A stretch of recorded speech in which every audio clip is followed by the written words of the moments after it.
আমি এসেছিলাম এখানে মতুয়া সমাজের একটা অংশের মানুষের তাদের আশঙ্কা দূর করবার জন্য। তাদের মধ্যে একটা আশঙ্কা আছে, একটা দুশ্চিন্তা আছে যে তাদের ভোটার অধিকার থাকবে না। তাই সেই বিষয়গুলোরই এদের আলোকপাত করবার জন্য সম্প্রদায়ের যারা নেতা তাদেরকে সঙ্গে নিয়ে আমি সিও সাহেবের কাছে এসেছিলাম। সিও সাহেব অনেক কথার মধ্যে একটা কথা আমাকে বললো, যেটা আমার কাছে খুব সিগনিফিক্যান্ট মনে হলো এবং রাজ্য সরকারের একটা অসহযোগিতার কথা মনে হলো। সেটা হলো এই যে মতুয়া সম্প্রদায়ের যে সমস্যাগুলো আছে এগুলো স্থানীয় ডিএমরা মনে করলে মিটিয়ে দিতে পারে। আমি যখন বললাম যে ইলেকশন কমিশন তো বলছে যে প্রত্যেককে লিগালি সাহায্য করার জন্য, ডিস্ট্রিক্ট লেভেলে লিগালি অ্যাসিস্ট করার জন্য ইলেকশন কমিশন বলেছে, এটা কি সত্য? বলছে হ্যাঁ। আমরা তাহলে হচ্ছে না, বলছে লোকালি ডিএমরা মনে করলে এগুলো সমস্যার সমাধান হয়ে যায়। কারণ এখানে সবাই জানে এরা মতুয়া সম্প্রদায়, এদের কাছে শিডিউল কাস্ট সার্টিফিকেট দিতে পারে, তাহলে এরা এসআইআরে অন্তর্ভুক্ত হয়ে যেতে পারে। এদের কাছে আরও নানা রকমের ডকুমেন্ট এদের কাছে রাজ্য সরকারের পক্ষ থেকে দিতে পারে। আমরা কি করতে পারি? আমরা তো ইসিআইয়ের গাইডলাইনে চলবো। ইনি বলছেন আমি তো ইলেকশন কমিশনের গাইডলাইন অনুযায়ী চলছে, আমি দেখো ভোটার লিস্টে কাদের নাম আছে নাই এবং কাদের নাম এলিজিবল। বাকি আমরা কিন্তু এটা করতে পারি না যে ডকুমেন্ট ইস্যু করবার ক্ষমতা না আমাদের।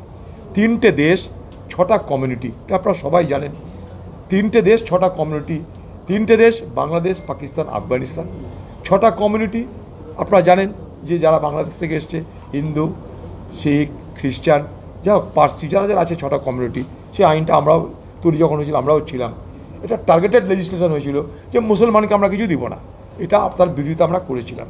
কারণ ভারতবর্ষের মতো কনস্টিটিউশনে কোনো টার্গেটেড লেজিসলেশন হয় না। যাও তারপরে এটা যখন চালু হচ্ছে তারপরেও কিন্তু সহযোগিতার হাত বাড়ানো হচ্ছে না যারা। তার জন্য আমি যেখানে মতুয়া সম্প্রদায়ের আন্দোলন হয় সেই মঞ্চে গিয়ে আমি একটা কথা বলেছিলাম যে টিএমসি এবং বিজেপি উভয়কে এদের উচিত সহযোগিতা করা।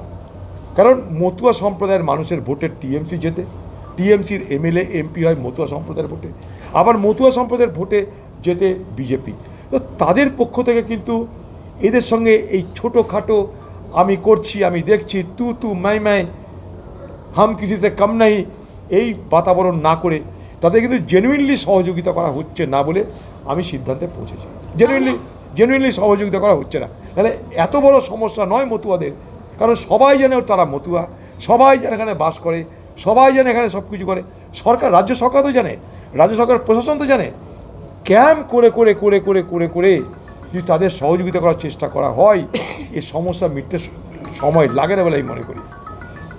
এখানটা কিন্তু মতুয়াদেরকে এবং এসআইআরকে কোথাও জুজু, কোথাও ভারতবর্ষের সুরক্ষা, এই দুটোর গুলিয়ে দিয়ে মানুষের জিনা হারাম করে দেওয়া হয়েছে। একদিকে জুজু দেখানো হচ্ছে থাকবে না তোমাদের অধিকার, আরেকদিকে জাতীয় নিরাপত্তা সুরক্ষিত করতে হচ্ছে।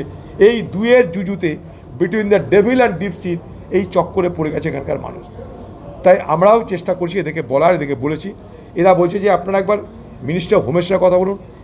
রাজ্য সরকার মিনিস্টার অফ হোমের সঙ্গে কথা বলতে পারে, পার্লামেন্ট চলছে, রাজ্যের অনেক বড় বড় এমপি আছে, অনেক বড় বড় এমপি এই রাজ্য মানে লোকসভা বিধানসভা মিলিয়ে, তারা একবার গিয়ে ভারতবর্ষের গৃহ মন্ত্রণালয়ের সঙ্গে আলোচনা করে এই মতুয়া সম্প্রদায়ের যে বিষয় সমস্যাটা সেটা কিন্তু শর্ট আউট করতে পারে খুব অনায়াসে।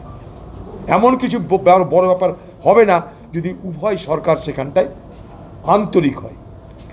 মাঝখানটায় ছড়িয়ে আছে অবিশ্বাস আর অবিশ্বাস, ভয়, অবিশ্বাসের বাতাবরণ তৈরি করে রাখা হচ্ছে নির্বাচনের রুটি সেকে নির্বাচনের বৈতরণী পার হওয়ার জন্যে।